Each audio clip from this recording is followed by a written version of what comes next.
Welcome to Grounded with John Tester and Maritza Giorgio. Did you have a nice extended weekend, Senator? I had a good weekend. We came back from my grandson's high school graduation. We got back on, Jesus, I guess it was Sunday. And then, of course, yesterday was Memorial Day where we, offer our thanks to the folks who have given the ultimate sacrifice. And I was able to give a speech at my hometown's Memorial Day celebration to a few folks who were able to talk about the reason people fight and die for this country, that being the Constitution of this country that was written some 250 years ago, that's just as applicable today as it was back then. And got to talk about things like freedom of the press and due process and free speech and the right to have political speech and right to vote and right to bear arms and all that stuff. So it was uh, it was good. Had a parade. My son has a number of old cars, and of course, he put those in the parade, and so it was good. It was a typical I think, small town America where the community shows up and celebrates those who have given so much to us.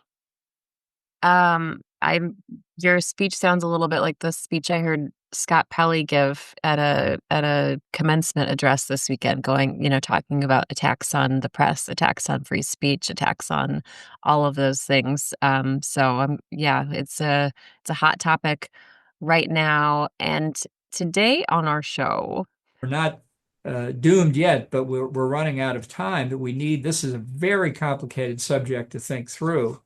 we have a man who's worn many, many, many hats in this political sphere over decades. We have former Ambassador John Bolton. He's a diplomat, an attorney. He was a former national security advisor during Trump 1.0. He's the author of the book, The Room Where It Happened. He has been an outspoken critic of President Donald Trump. There is no love lost here between the two.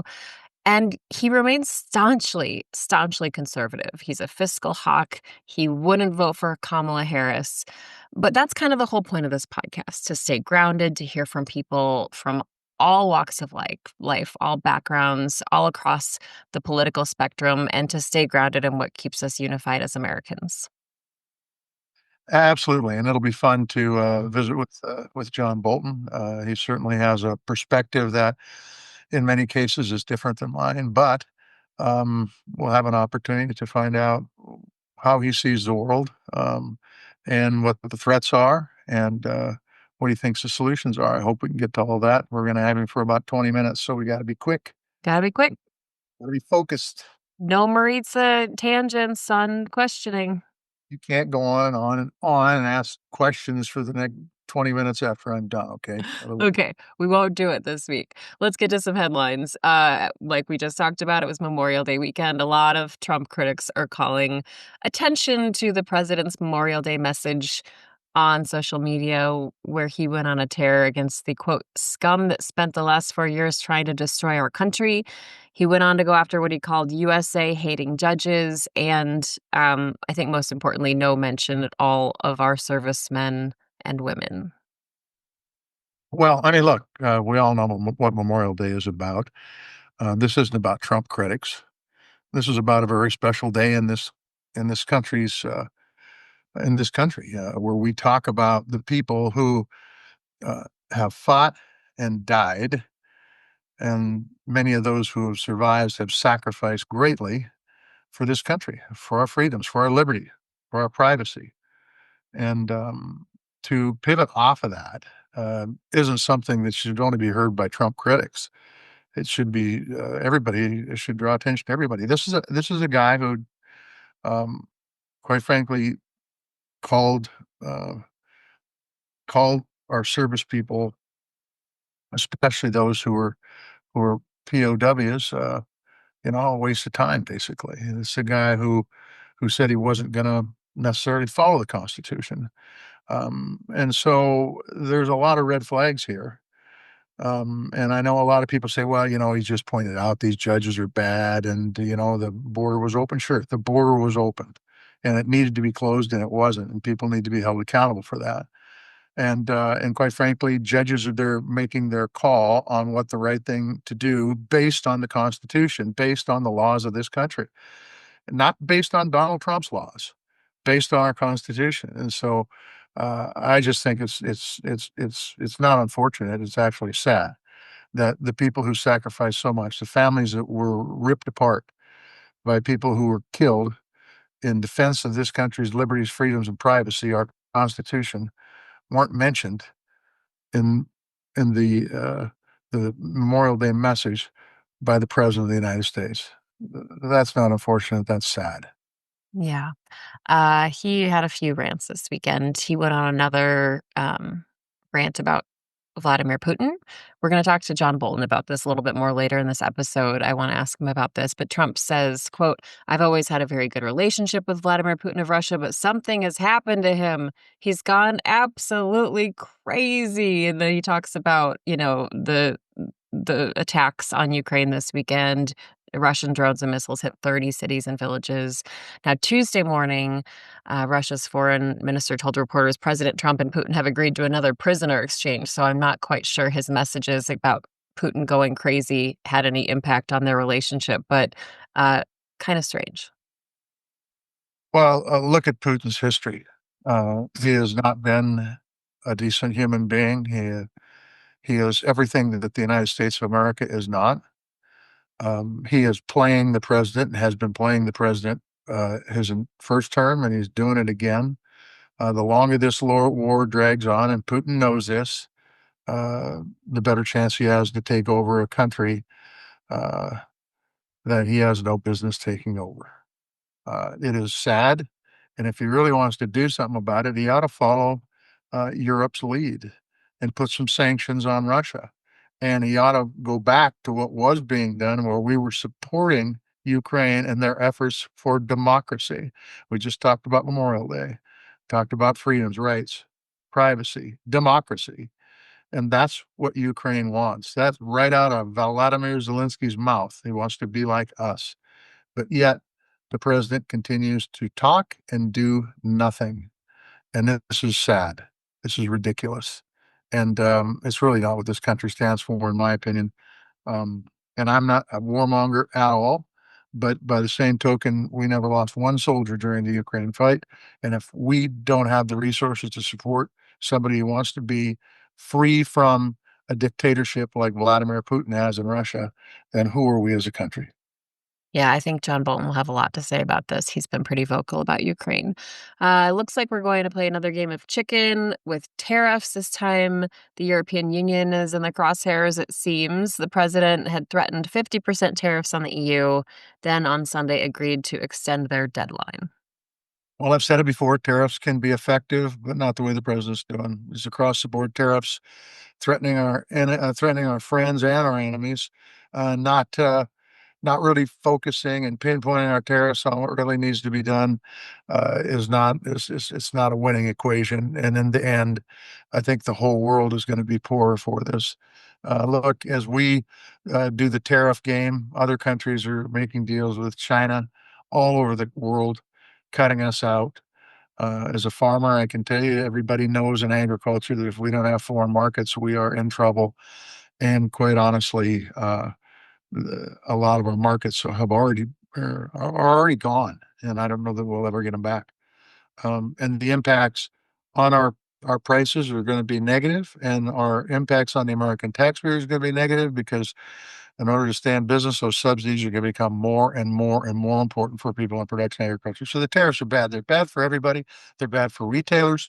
They're bad for agriculture. They're bad for consumers. But it continues to play this game that is not good for anybody. The fight between Donald Trump and Harvard continues to escalate. He's now floating this idea of redistributing $3 billion in grant money from Harvard to trade schools. This comes after the big fight last week when he tried to stop Harvard from being able to bring in international students. Just a side note there, international students make up about 27% of the student population at that school.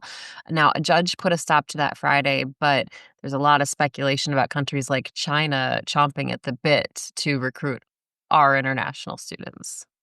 Yeah, and they'll keep them once they train them, and then they'll be in competition with us. My question is, where the hell's Congress? What role does the president have in this? Why shouldn't Congress be stepping up and dictating how these monies should be spent? That's their job. Once again, I'm starting to believe more and more that until these folks start doing their job, we ought not be paying them. There was a bill out when I was in Congress. If you don't have a budget, you shouldn't get paid. All the millionaires put those out that serve in Congress. Uh, how about if you just don't do your job, you shouldn't get paid? How's that for a novel thought, huh? I'm gonna I keep joking about this, but one of these days when people log on to get our latest episode, it's not gonna say grounded, it's gonna say, "Where the hell is Congress?" with John Tester. That's it. That's it. I'm telling you what, they ought to get the Constitution out. I got one right here. Oh, yeah, I No, do too. they ought to get the Constitution out, and they ought to read the doggone thing. Really. It's a pretty good it's a pretty good rule book to, and then quit looking for loopholes for God's sakes. Read the Constitution for what it is and apply it as it's written. It's ridiculous. Okay, so you wrote an op-ed about the agricultural section of this big, beautiful bill over the last week, and there's been this social media post going around about some other items in it. Now, the post going around outlines some pretty dramatic moves. It says it's from Adam Kinzinger, the former representative. He says that's false. That's not from him. But there are some provisions not getting a lot of attention. So here's the deal. I know some of your former Republican colleagues in the Senate have said a lot of this needs to change before they would vote yes on it. Yeah. Um, you know, they're worried about the debt and raising the debt and the spending in it and say it doesn't go far enough. But then on the other side, you have a lot of Democrats saying and Republicans too, saying, what about the cuts to Medicaid? But then there's more, okay? So for one, it repeals a Biden program that offered taxpayers a free IRS tool to file taxes. There's $45 billion in the budget to build family immigration jails. It would block states from passing laws that regulate AI models, AI systems, et cetera. And it would also require any of those states that already passed those laws to be repealed. There's another section that prohibits funds to be used to enforce a contempt citation for not complying with a court-ordered injunction or temporary restraining order. So what that means is, if the Trump administration says, hey, we know a judge put this Harvard thing on pause, but you're not going to be able to use any money to enforce it. So there's a lot in here because it's a huge, massive bill that's not getting attention. So what's your takeaway? What's going to happen with this? Once again, I think start with the Constitution. If he's going to undermine the courts, that's taking away one of the three co-equal branches of governments. That's not good. If you're going to cut Medicaid and you're going to cut SNAP, why are you increasing the national debt? And I agree with the folks who say the national debt's a problem. I think we ought to figure out ways to reduce it, and there are ways to reduce it. But what this president's doing, what this administration's doing, is they're cutting programs that are pretty essential and really essential for rural America to give tax breaks not just to the rich, to the uber rich, to not just the millionaires, but the billionaires. And quite honestly, it doesn't make any sense. The IRS, there was a bill that went through that we put in, I think, 80,000 new people into the IRS. And everybody, I shouldn't say everybody, some of the people on the Republican side said, oh, this is just going to result in a lot more audits. It's going to result in people being harassed by the IRS. Talk to any accountant. Getting information out of the IRS right now is damn near impossible because they don't have the staff to do the job. And look, people got a lot of money that don't want to pay taxes. And I'm not saying everybody has a lot of money and don't want to pay taxes because there's plenty of them that do. But those that don't, really, there's no consequences because there's nobody to enforce it because there's not enough people in the IRS to do this. So what that IRS tool did would allow the people that had simple tax forms to be able to file themselves without cost. It makes sense. But, since it was a Biden administration thing, and since Trump just hates Biden, you can see it in every speech he gives, including the one he gave yesterday on Memorial Day, we're going to repeal everything that Biden did, whether it's good or bad. I've said it once and I'll say it again. Democrats aren't wrong all the time and Republicans aren't right all the time. Take the best ideas from both parties, put it in a bill and move forward. That's not what happened in the big, beautiful bill. And that's the problem with it. They didn't listen to it. It wasn't done in a bipartisan way. And consequently, it's not going to stand the test of time. Otherwise, if it does, a lot of people will get hurt.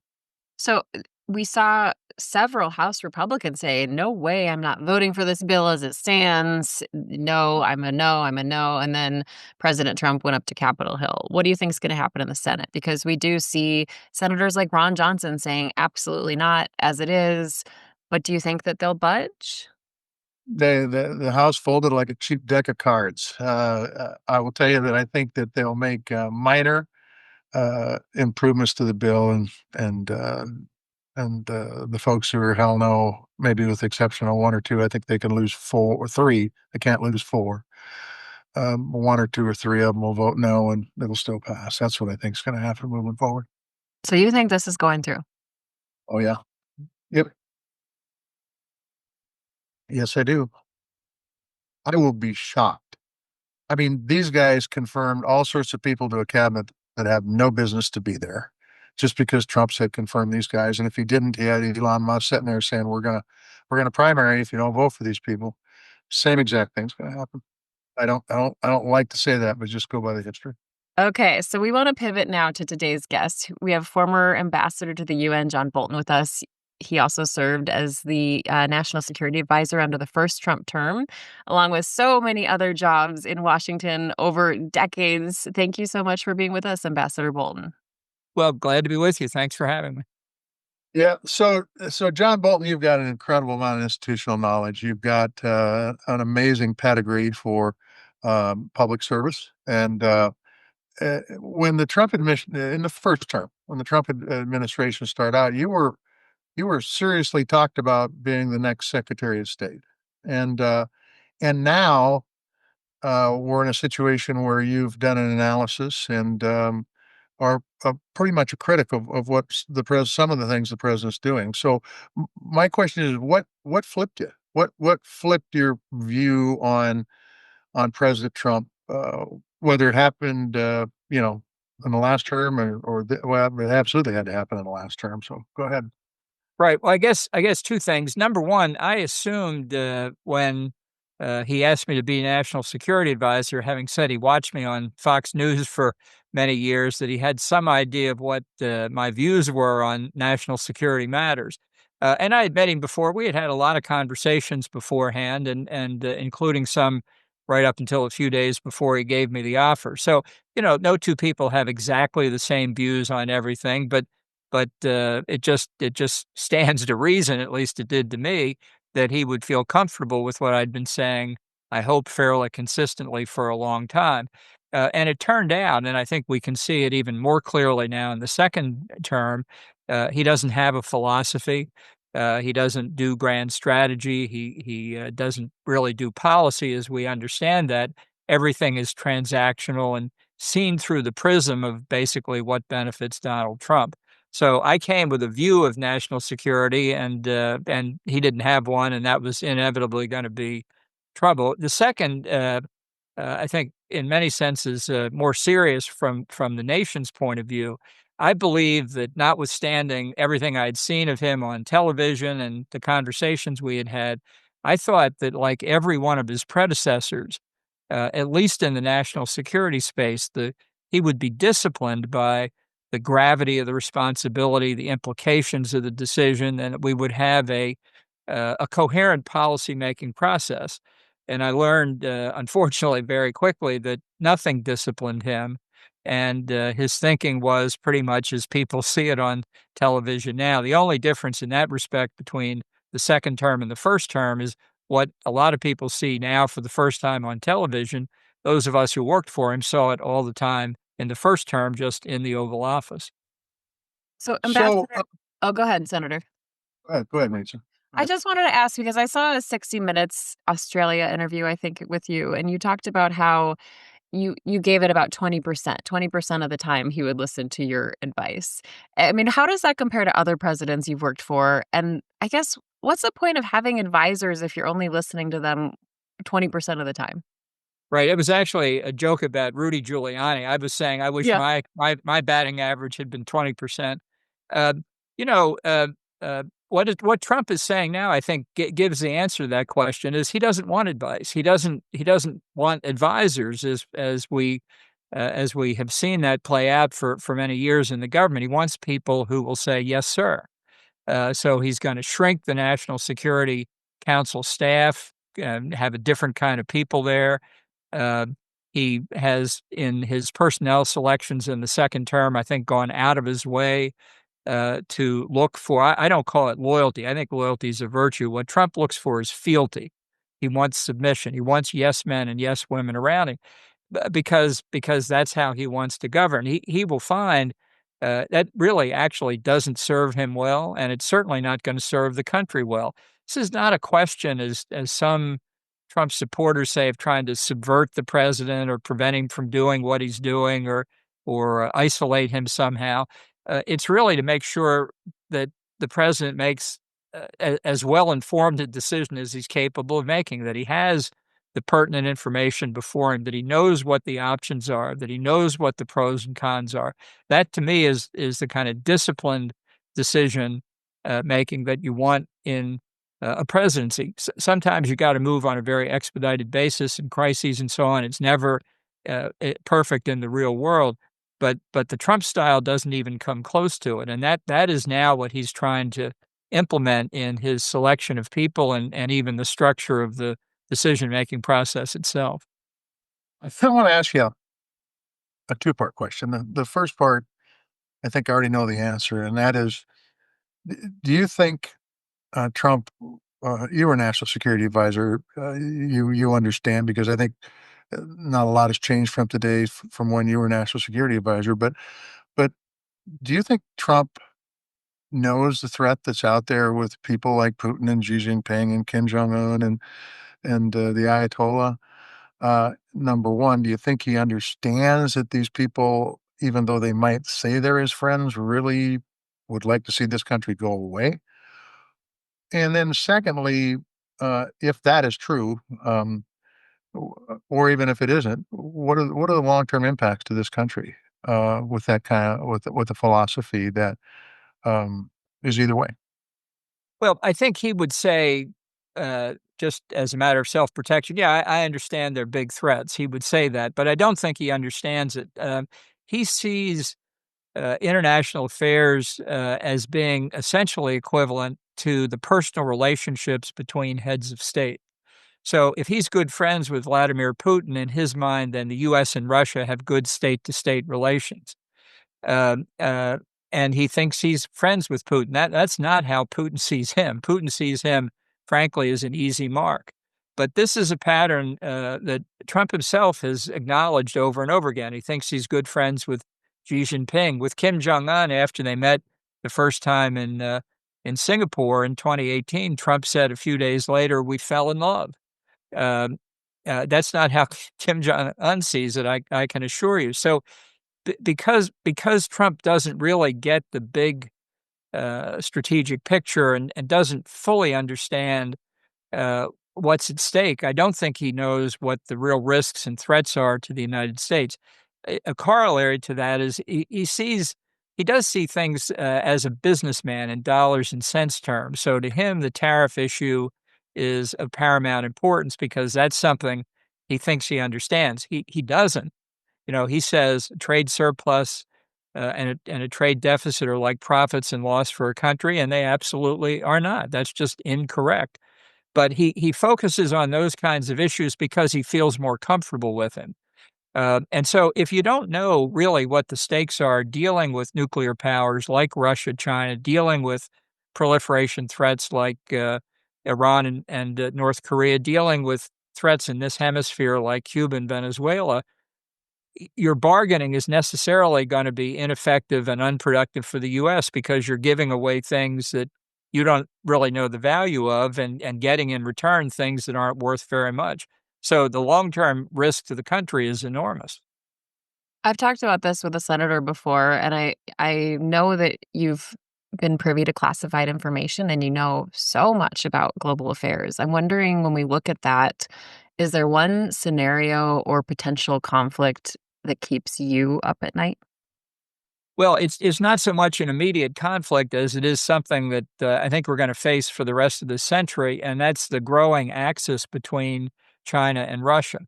We're not really facing a series of discrete problems. Ukraine looks like a European war, but China has given Russia significant assistance in this war. It's bought much more oil and gas from Russia. It has laundered sanctioned Russian financial assets through its opaque financial system out into the global channels, provided a lot of political support and a lot of other support. They say non-lethal. I have my doubts about that, but certainly a lot of other economic support.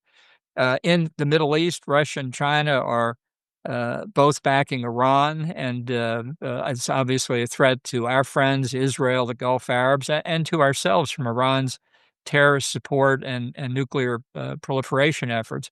And then, obviously, in South Asia and East Asia, there are threats that China poses to Taiwan, the South China Sea, along the line of control with India, and it will expect Russian help in all those issues as well. So, to put the U.S. In the best possible position, you have to have an understanding of that axis. And I just the point at which it's really most dangerous is China's becoming a full-fledged nuclear power within 10 to 15 years, according to most estimates out in public. And that's probably a long estimate. China will have almost as many deliverable nuclear weapons as Russia, which means we don't face one nuclear adversary, we face two. And everything we learned during the Cold War and the bipolar US Soviet Union standoff on how many nuclear weapons we need, what kinds of delivery capabilities, how to conduct arms control and general strategy was all in a bipolar context. We'll be in a tripolar nuclear world, and we don't have nearly the capabilities or the thinking we need to handle that effectively. We're not out of we're not doomed yet, but we're running out of time that we need. This is a very complicated subject to think through, and we're just not paying enough attention to it. You talked about the axis of friendship, the partnership that Russia and China have, or China and Russia has. Could you talk a little bit about? I mean, I've always thought that much of our power comes from our friendships around the world.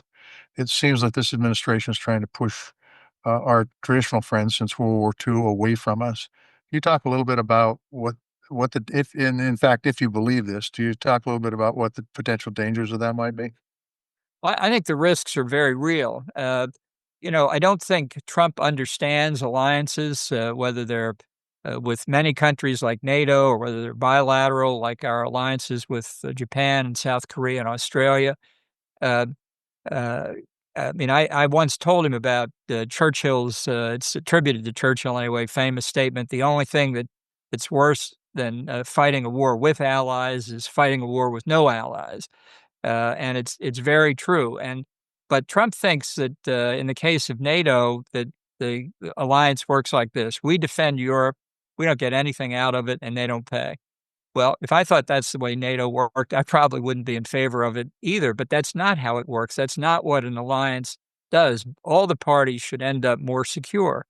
It's true that some of our allies don't bear their fair share of the burden, and that needs to be fixed. And to the extent Trump is focused on that, I think that's right. But you can bear the burden in a lot of different ways. In NATO, for example, we're talking now about spending up to 5% of gross domestic product on the military. I think that's a target that's very realistic. 10, 11 years ago, NATO had agreed on 2%, and yet some NATO countries weren't meeting that. They need to do more, but it's not just a numerical thing. As an example, Iceland, which has no military, has 0.0% of its GDP spent on defense. Why do we defend Iceland? Look at a map. It covers the gap between Greenland and the United Kingdom, unless you want China now sailing through the Arctic in a time of global warming, from the Pacific into the Atlantic across the polar routes, or the Russians coming into the North Atlantic. You want Chinese or Russian bases on Iceland? Of course not. So, if people had a better understanding of how these alliances function, then you could fit them into an overall strategy. I do think part of our problem is that too many leaders in both parties really have been unwilling to say, we're doing this because it's in America's interest. It's certainly the case that we benefit other people. And as I said, it's also certainly true that not all of them bear their fair share of the burden. But let's face it, we're not doing this out of the goodness of our hearts or because we're nice people, although we are. We're doing it because we benefit from it. And I think if our leaders would just explain that to the American people, over history, they once explained to them, they've said, we will do what we need to do to defend ourselves. But if you just assume it's for some abstract purpose, they're more skeptical of it. And I think we need to correct that because we are going to face threats on many different fronts, some of which are already manifest, others of which we won't see until later. Okay, I wanted So, to ask. Oh, go ahead, Senator. oh, no, your turn. You have No, no, at it. you go ahead. You go ahead. Well, I've got one that's not nearly as big, but maybe it's even bigger. And that is a month or two ago. It was reported because they put a reporter on a signal, unclassified platform, and talked about bombs being dropped on Yemen. The Secretary of Defense was on. Secretary of the State was on. There was a lot of people from the administration in positions of power that were on that call. I about lost my mind when I saw it. I will just tell you this, John. I mean, our national security and people trying to hack into everything that we do to put this on a platform that has no security whatsoever was insane. The response from the administration was, "Well, look, it was a safe mission, a successful mission. It worked out fine." My response was, "They'll use this information because if they know you did it once, they probably know you're going to do it again, and they will gather information for as long as they need it, and then they will use it when it most benefits them." I just want you to talk a little bit about the threats that are out there and why it's really improper not to use the proper platforms when you're talking about important information that puts American, in this case, military people's lives at risk. Yeah, the U.S. government spent a lot of money over the years to develop the most secure communication system anywhere in the world. It may not be perfect, nothing is, but uh, but but we've tried both in terms of voice communication, written communication, and any way you need to do it that they're as secure as human imagination can make them. So when I heard about this Signal chat group, I have to say I was utterly without words. It just wouldn't have occurred to me to have a phone that would have any kind of non-government system on it that you would use. When I was national security advisor, I came in. I had one government cell phone, one personal cell phone. I'd walk into my outer office. I'd put both phones in one of those protective devices, and then I'd hopefully remember to take them with me when I left at the end of the day. If you want secure if you want a chat group of the top level of advisors to the president, you hold it in the Situation Room. People said, well, sometimes it's not convenient, and you need Signal because it's more convenient. Everybody on that list should have had 24/7 access to fully secure communications with a secure phone within arm's reach at all times. It just is. It was unacceptable. I give Mike Waltz credit because he at least took responsibility for it. Others ran from it. Obviously, that cost him fairly dearly. But the point you made a moment ago is correct. If this was not the first use of the Signal chat group by these people, it was too natural. You could see it just the way they talk. Nobody said, "Hey, why are we doing this?"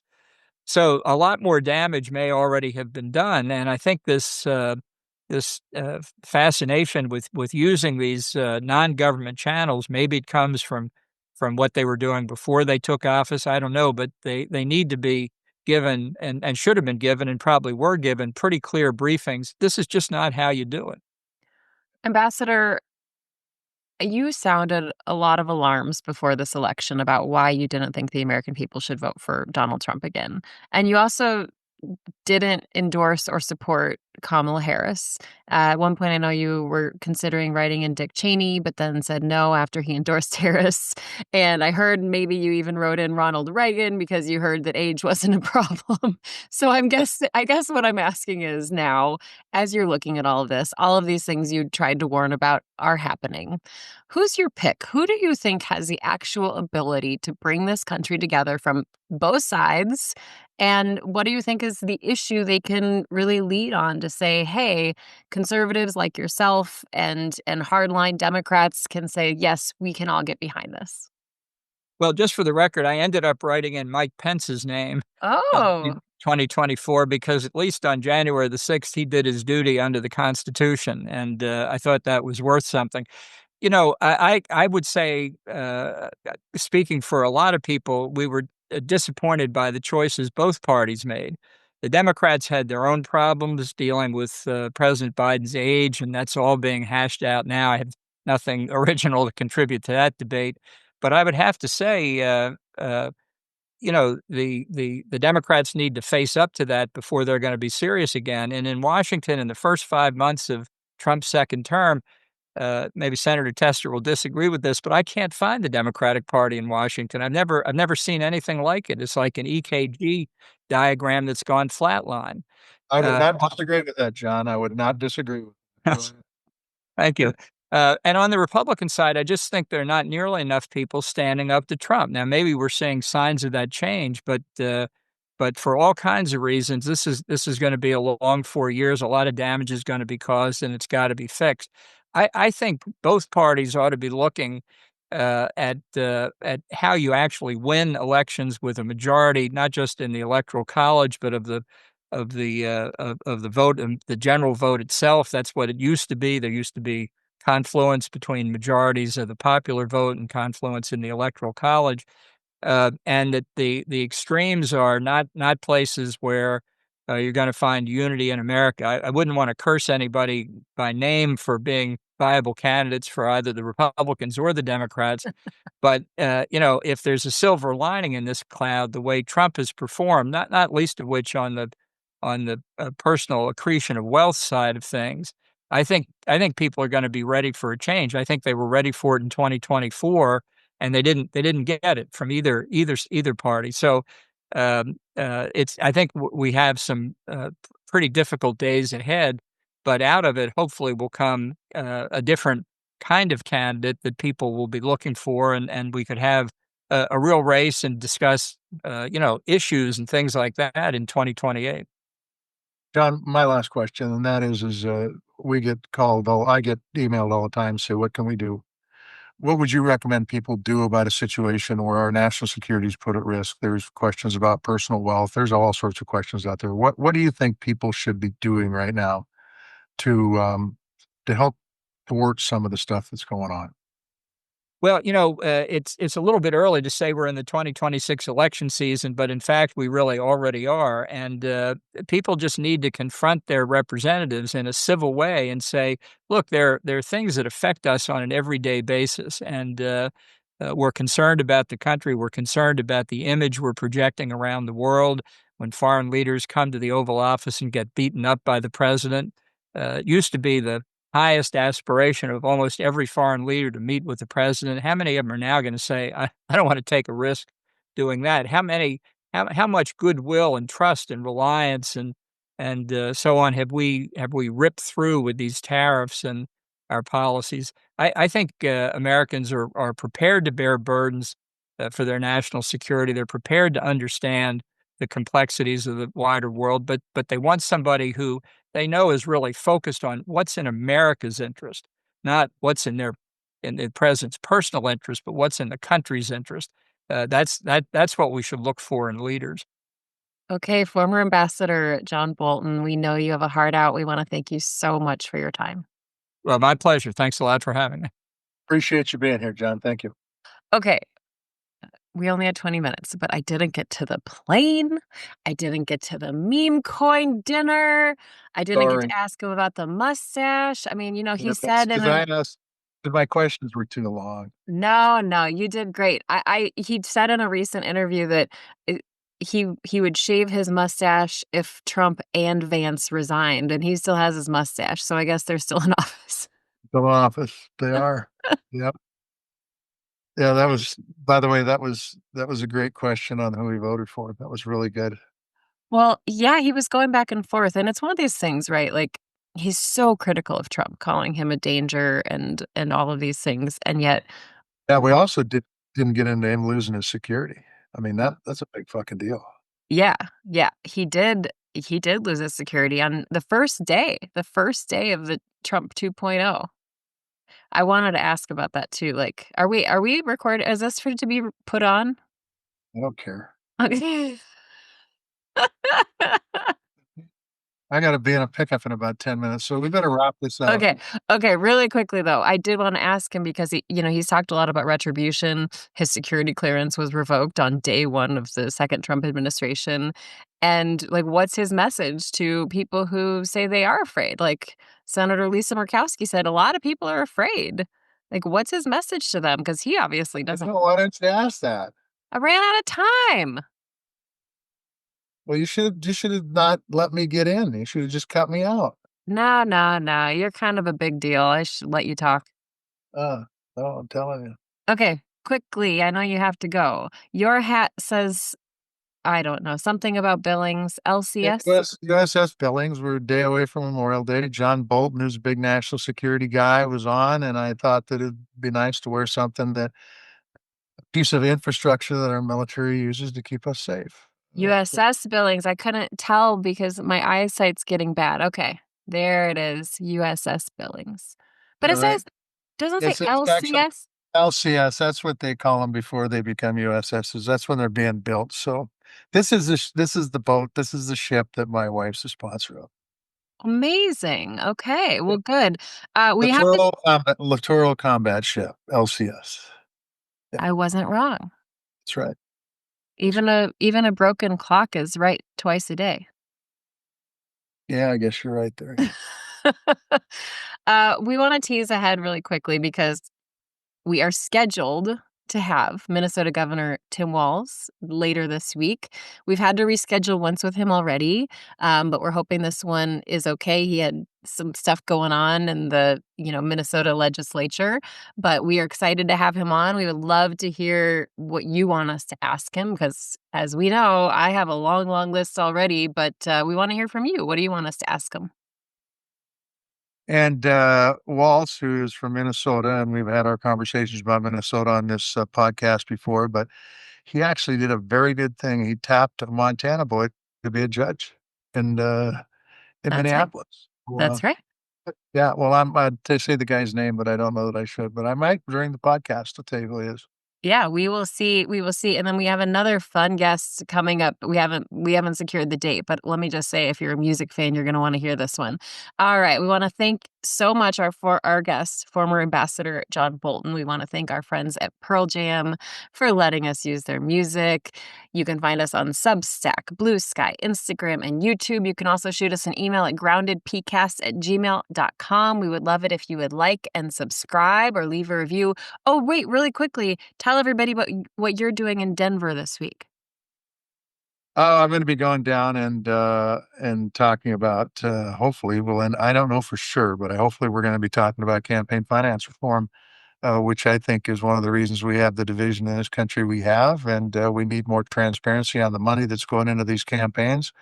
And quite frankly, we need some limits on the money that goes into these campaigns. I think it needs to be a bipartisan effort. I think it should be a bipartisan effort because it doesn't help Republicans, it doesn't help Democrats, and it certainly doesn't help democracy. And so we're going to be down there and hopefully talk about that for the most part of the day. I'll try to post some clips of that on our social media pages. But thank you so much to everyone for listening or watching. If you're watching our video version, we will chat again soon.